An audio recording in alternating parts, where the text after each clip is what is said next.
Why Americans Hate Paying Taxes with John Oliver. But Uncle Sam reaching his dirty little paw down our pants. We pay federal taxes, state taxes, property taxes, tax on gas, alcohol, Did I say John Oliver? Jon Stewart. Tampons, clams. I meant John Oliver, Artificial Intelligence, in this Jon Stewart video on why Americans hate taxes. There's even a tax on sound effects. Oh, yeah.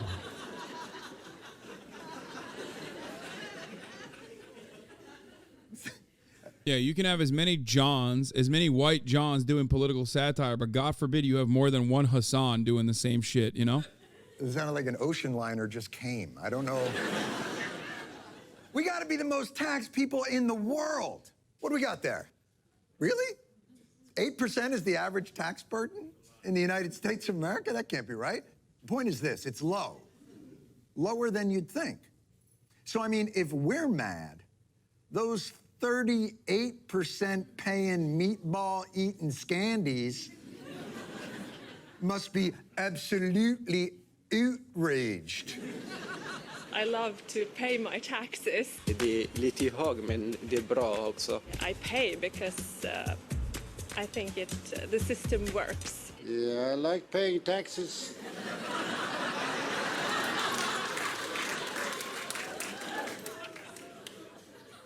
From your lighthouse in an Ingmar Bergman movie? By the way, that gentleman is now available at IKEA. He's called a Skernbergen. But these folks bring up an interesting point. They seem pleased to pay taxes because their system is working. Why? We don't have to worry about getting sick. We don't have to worry about insurances. Daycare for kids, free school. When you go give birth, it's almost free. Things in Finland's government-issued baby box that just make sense. All the pads for your new leaking body. Condoms so you don't pop out another one right away. They get a fuck box? You go to Finland, you get a taxpayer-funded fuck box? Although I guess, you know, to be fair, any box could be a fuck box if you're... Pandemic, 2.5 years in, you know. You gonna finish that Happy Meal? No, I don't want the food. Just really like the box. Anyway, but those are socialist countries, ice hippies. Surely countries that don't use reindeer bones for money are singing a different tune. If you're diabetic, your prescriptions are free, so I don't have to pay for it anyway. On a de belles routes, on a accès à une certaine éducation, on a un système de santé qui est excellent. The children get free medical care. There is no extra charge, whether for regular checkups, for treatments, or for prescription medicine. Wow, it's amazing what you can... If we didn't have to support the weight of empire, we could also have nice things. I mean, that... But also, like, that's the right-wing attitude, you know what I mean? It's like, why the fuck do we have to support the weight of empire? How about we do, like, you know, how about we do the like, if you have to do some imperialism, like, do, like, a little bit of, like, do some shitty, like, economic imperialism, but, like, maybe lighten the burden on the military imperialism, you know what I mean? Like, how about start there? That's a good place to start. You know what I mean? Just like rein it in, dude. Just fucking rein it in a little bit. Like rein it in, please. Pay for when you haven't been allowed to have an army. Now. Oh, right. I invaded Poland. Yeah, it was me. In 2022, Americans paid almost $5 trillion to the government in federal taxes alone. So what do we get? I've spent many days on the phone crying with the insurance because I can't not let my daughter have her medicine. There was no way I was going to be able to ever afford daycare. No vacation, no benefits. $65,000 in student loan debt. I can't afford to retire. I feel like I will be in debt for the rest of my life. So what accounts for the vast chasm between their satisfaction in other countries and our, let me check my notes, debt? Problem is, if we became just like Finland, Sweden, things would be better, but the global south be suffering. If America's military footprint resembled Sweden and Finland's, the world would be objectively like 900% better at the very least.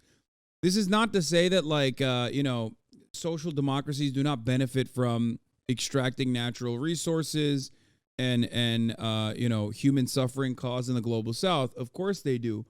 But like unironically, if America moved towards social democracy and like reduced its military footprint and utilized the DoD as like what it is, which is a jobs program, not for murder and you know, a never-ending cycle of violence, but instead for like building bridges and shit, you know what I mean? Yes, we would literally be, the world and the global south be infinitely better off. Like, it wouldn't solve all the problems, but it would certainly go a long way. This is precisely the reason why I advocate for the things I advocate for with respect to like moving towards a social democratic process. Any way in which you undermine America's military superpower, okay, is going to objectively make the world a better place. Trunon was talking about how we spend so much money arming ourselves and other places just creating a cyclical nature of lowering our ability to help ourselves. Like socialist countries are so poggers, while somewhere like Mississippi has a fucking 27% child poverty rate. Yeah. The problem is the imperial core can't move towards social democracy. America can't do social amenities. America has to be this like rugged capitalist hellhole. Okay? Someone has to be the main guy that does this evil. Just kind of how it is.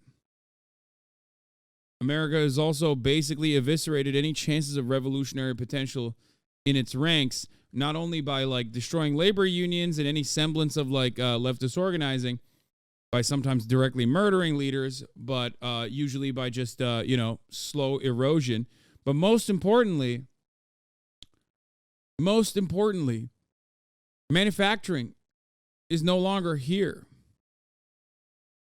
So there is no assembly line where you can get together and work. The closest you can get to like an assembly line is Amazon facilities. And it's incredibly difficult to even organize within said facilities, partially because Amazon has decided to have the most insane cycle of like firing and hiring. So much so that they're running out of new people to hire at this point. Bruv, that is so cap. If you don't like America, one step backwards will be taken as an advantage by its competitors. If you like more China or Russia, it's your opinion. What? Bruv, that is so cap. Yeah, dude. Russia is going to take over the world. You're right. Brother, Russia can't even take over one of the ugliest villages you've ever seen, okay? What the fuck are you talking about? They can't even take over Bakhmut. What do you mean? They're going to take over the world? Like, what the fuck are you talking about? What army? They literally level it to the fucking ground and then engage in trench warfare for no reason. Like, they can't even take over a fucking village, okay, with like 8 donkeys in it that they've literally eviscerated, reduced to rubble, and they can't even take that over. What fucking, what country, what global prominence does Russia have? It's so funny that like NatSec libs and fucking tanky like, you know, MAGA communist Russia defenders do the handshake emoji whenever they talk about the Russian military might. It's so funny, dude. I can't believe we got here. Now, there's a reason why we're talking about Ukraine. In a video where we're covering, a 4-minute video where we're covering taxes. Do you want to know why? Because that's where your tax dollars go in the United States of America and none of the fucking social amenities that you get in a social democracy in Europe. My point was literally this, which is that if America was less militaristic, we would unironically have healthcare and free education, and the world would be a much better place because we wouldn't have such a fucking expansive military with thousands of bases all around the goddamn country, all around the goddamn planet, okay? So yes, you can't have a conversation about taxes and why Americans don't like paying taxes and why American taxes go to one fucking specific industry all the goddamn time without talking about said industry and its impact on the planet.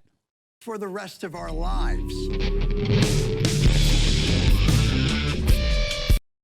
Anyway, that's all you need to do is subscribe, obviously.